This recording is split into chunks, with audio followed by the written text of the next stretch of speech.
Our job is to report the news, not fabricate it. That's the government's job.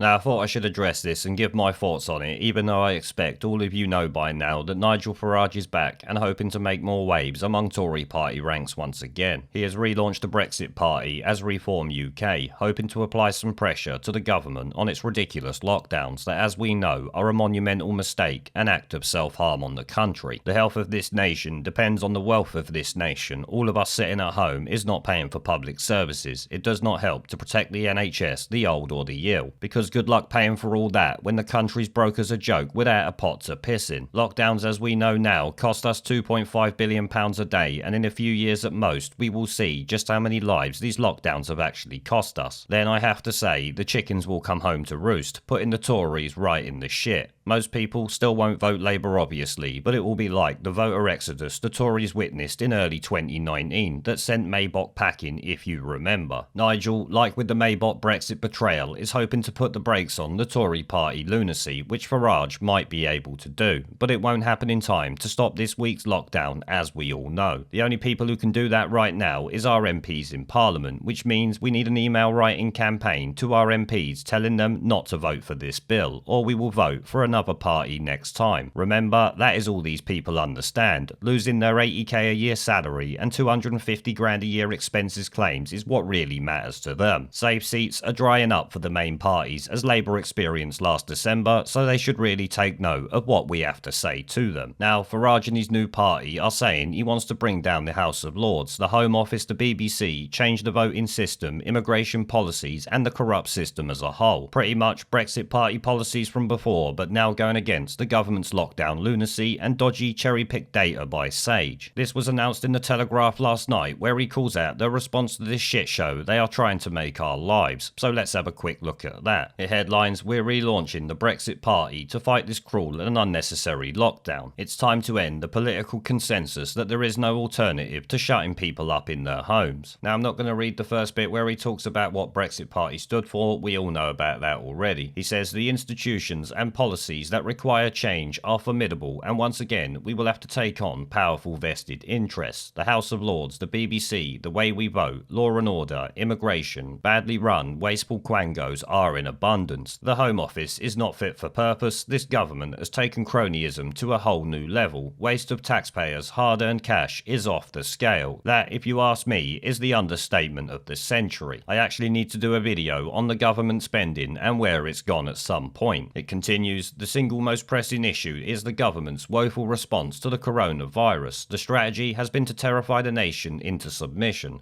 coupled with a barrage of lockdowns, rules, regulations and threats. It is all about playing for time in the hope that a vaccine miraculously comes along. This is no way to tackle a disease that may be around for a long time, perhaps forever. The consequences to wider health and the economy have been devastating. Suicides are soaring, from students imprisoned in halls of residence to 88-year-old ladies who cannot see their relatives and naturally wonder what is the point of life, which is something that really needs to be pointed out more than anything else. All of the people that are suffering because of these stupid lockdowns that do not work and have never been the part of a pandemic response of this country before 2020. I've said it multiple times, please go and look it up, guys. It goes on, the government has dug itself into a hole, and rather than admit its mistakes, it continues to excavate. Ministers have lost touch with a nation divided between the terrified and the furious. The debate over how to respond to COVID is becoming even more toxic than that over Brexit. I don't know about that, but it just seems the sides have flipped. Brexiteers are obviously favouring freedom, while the Ramonas and FBBE types are supporting Boris Johnson like his name was Jeremy Corbyn. As I said in my video the other day, it is fucking incredible. Lockdowns don't work. In fact, they cause more harm than good, something we already know. But there is a credible alternative, recommended by some of the finest epidemiologists and medics in the world. It is the Great Barrington Declaration, something I've mentioned on the channel a few times before. It is effectively being practiced to a large large degree in Sweden with considerable success. Yes, because in Sweden they have absolutely no choice. There are laws against lockdowns and things like that. The government just can't do it. I expect they probably wanted to. But the Swedish constitution protects its citizens a lot better than the British one does. Or should I say, the lack of one. It goes on, focused protection is the key, targeting resources at those most at risk. The elderly, vulnerable, or those with other medical conditions. Many of them would prefer to hug their grandchildren and enjoy a family Christmas.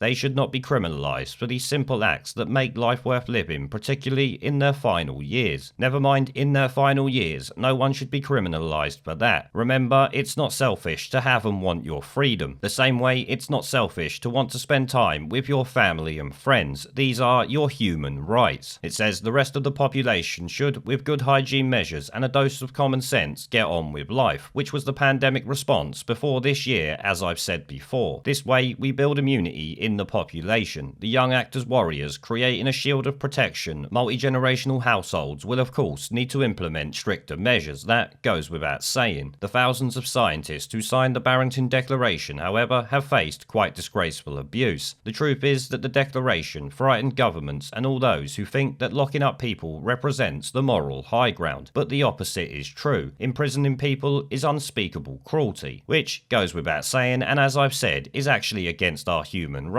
Much like Boris Johnson telling you that your family cannot come round to see you. They have to allow prisoners, even murderers and things like that, visits simply because it's their human right to family life. So how the fuck can they tell us we can't have our family round our houses? This is a load of bollocks. It goes on, every death is a huge loss for family, friends and loved ones, as we all know. But we must put COVID-related deaths into perspective. Around 1,600 people die every day in the UK. The average age of a COVID fatality is 82 years old, older than the average life expectancy. The truth is, this horrible illness is only very dangerous for a tiny minority of people. The average person has more than a 99.5% chance of surviving the disease if they catch it. We must have the courage to live with the virus, not hide in fear of it. Now personally, in my opinion, as I've already said, this is a bit too little too late. But in these trying times, absolutely anything is better than nothing. I feel that this is something Nigel Farage should have been doing months ago. The signs were there. But obviously, there was a time when he actually supported this lockdown. Maybe that was because nobody knew what the fuck was going on. Now, obviously, we know it's very different. And today it's even been reported that the latest data from Sage to support the lockdown was actually a load of bollocks, cherry-picked from weeks ago when new data from the same people is actually out. This is something I will likely cover in a dedicated video because the information needs to be out there.